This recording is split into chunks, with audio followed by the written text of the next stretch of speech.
Hello viewers. Okay, in this video we are going to discuss about some of the causes for the bedwetting. Okay, in that the causes like emotional factors. Okay, emotional factors. What are the emotional factors? What is the relationship between the emotional factors and the bedwetting means? Here the emotional factors like emotionally psychological disturbance. Okay, psychologically disturbance, when the children are psychologically disturbed. Okay, why or what is the reason the child psychologically disturbed means in these the disturbance like due to the death in the family member.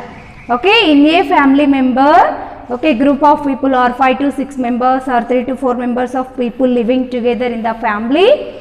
Okay, in the family any person is die or death due to the any health problem. Okay, once the child will observe that death, or once the child will feel sadness or emotional disturbance, the child may have the one symptom like bedwetting. Okay, or sometimes due to the sexual abuse.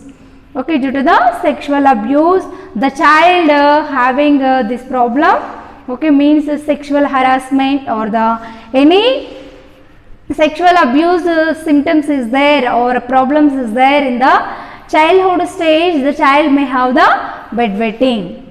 Okay, next another reason, severe punishment. Okay, when the children are doing any mistakes or any problems is there, as a parents we are giving some punishment to the children. Okay, when we are giving a severe punishment to the children, the child may lose or inappropriately avoiding or involuntary avoiding their urination.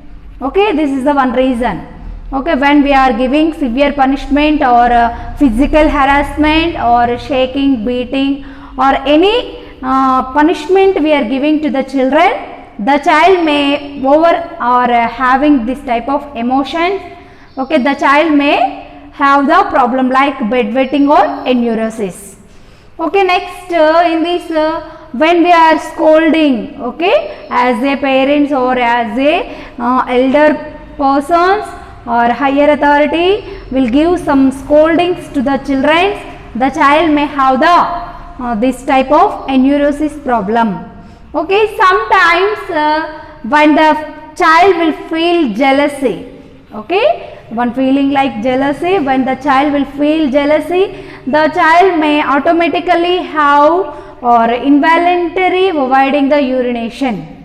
Okay, these are the reasons. Next another reason like organic causes.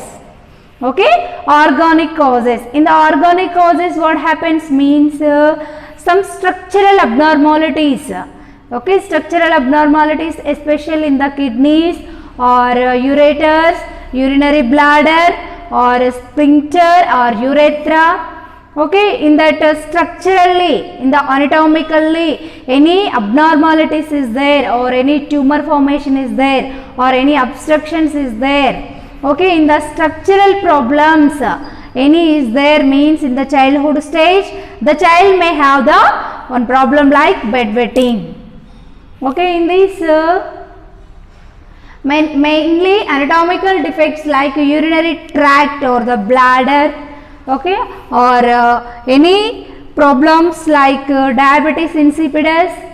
Okay, any problems like it is one of the disease condition, diabetes insipidus. Here who are having the in the childhood stage, why this problem means in the pregnant stage, okay, in the antenatal stage the mother having the one diabetes problem.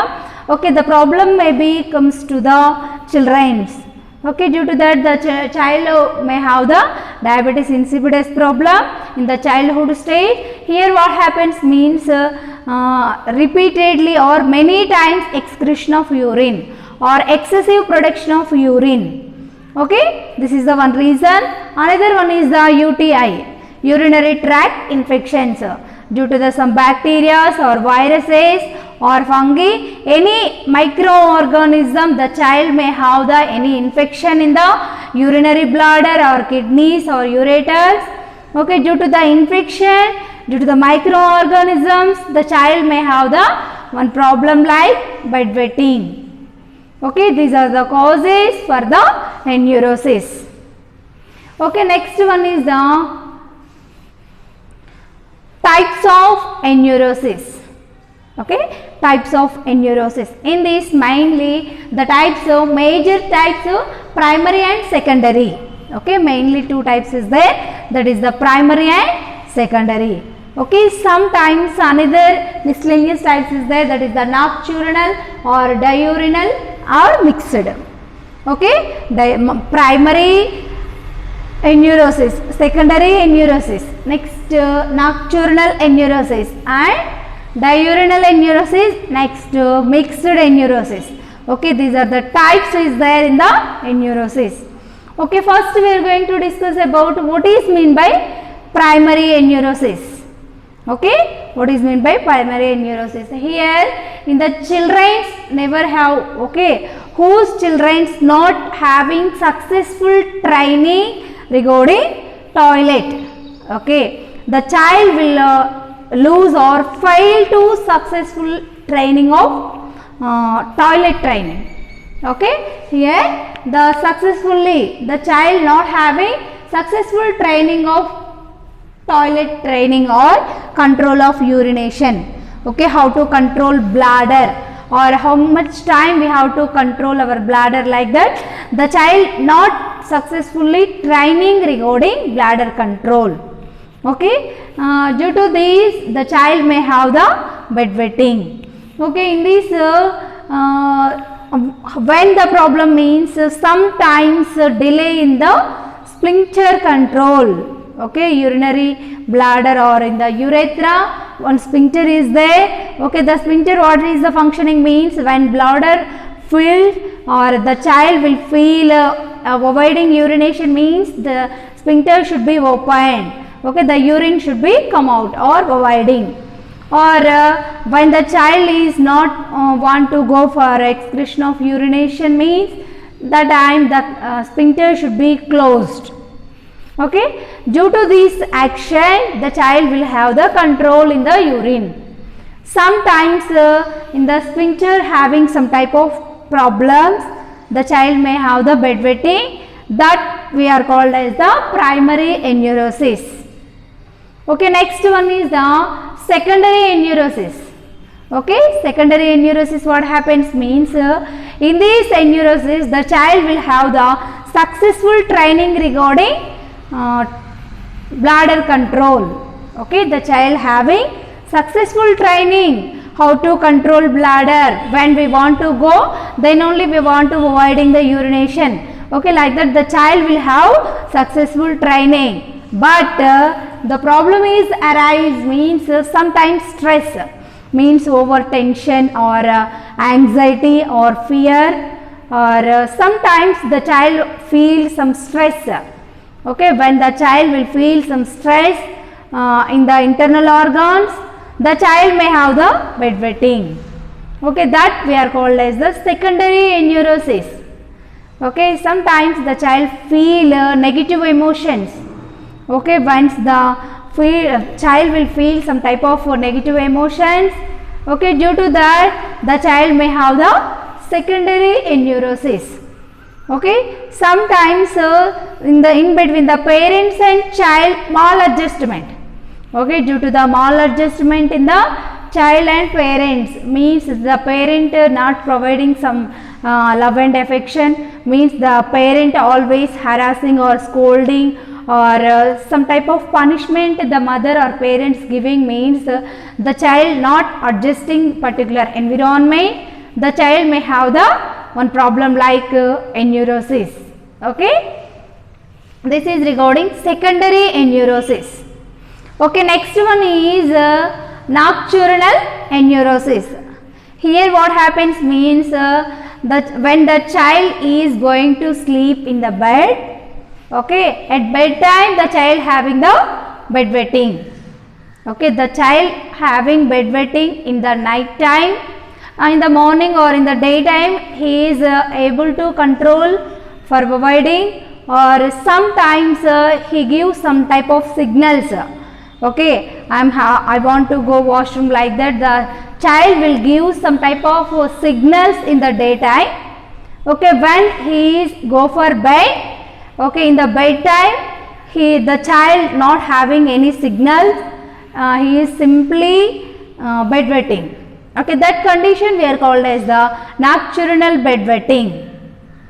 Okay, next one is the diurnal bedwetting. Okay, in the diurnal bedwetting what happens means, in the daytime the child loss of control of bladder.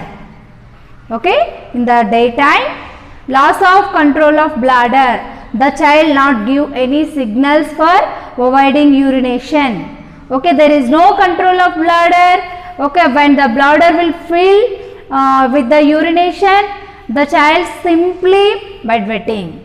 Okay, the child simply excretion of urine. Okay, this condition we are called as the diurnal enuresis. Okay, next one is the mixed enuresis. Okay, in the mixed enuresis what happens means, combined, means diurnal and nocturnal, means in the daytime there is no signals, there is no bladder control for urination. Okay, in the night time also there is no control of urination. Okay, some children having only nocturnal enuresis. Okay, some child having only diurnal enuresis. Okay, some child having day and night, means mixed enuresis, according to their age. Okay, according to their age, according to their training, and depending upon the physical development of the child having this type of enuresis.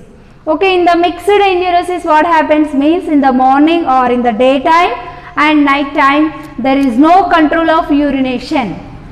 Okay, full 24 hours the child will excretion of urine, involuntary.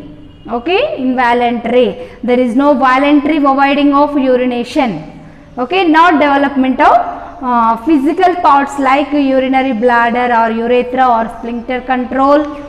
Okay, or sometimes neurological delay or nervous system there is no active function. Okay, these are the types of enuresis.